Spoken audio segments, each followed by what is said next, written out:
आज आम्ही गेलो इंदापूरमध्ये प्रदर्शन बघायला. नमस्कार मंडळी, आज रविवार म्हणजे माझी सुट्टी. सकाळी उठली, घराची साफसफाई केली, झाडाचे नारळ सोलले आणि पिकलेले पेरूसुद्धा काढून घेतले.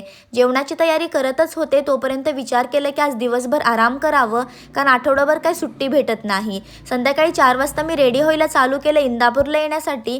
इंदापूरला पोहोचून सगळ्यात अगोदर मी बागेत आले काही फोटोज काढण्यासाठी. फोटोज काढून झाल्यानंतर मी सरळ पोहोचले गुरुकृपा सांस्कृतिक भवनमध्ये, कारण इथंच प्रदर्शन भरलं होतं आणि बऱ्यापैकी स्टॉल लागले होते. तिथं मला माझे हे फॉलोवर भेटले आणि यांच्याशी भेटून खरंच खूप जास्त छान वाटलं.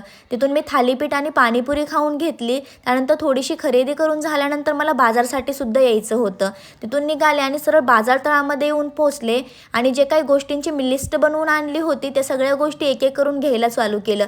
लिस्ट बनवण्याने खरंच बाजार करणं खूप जास्त सोपं होऊन जातं.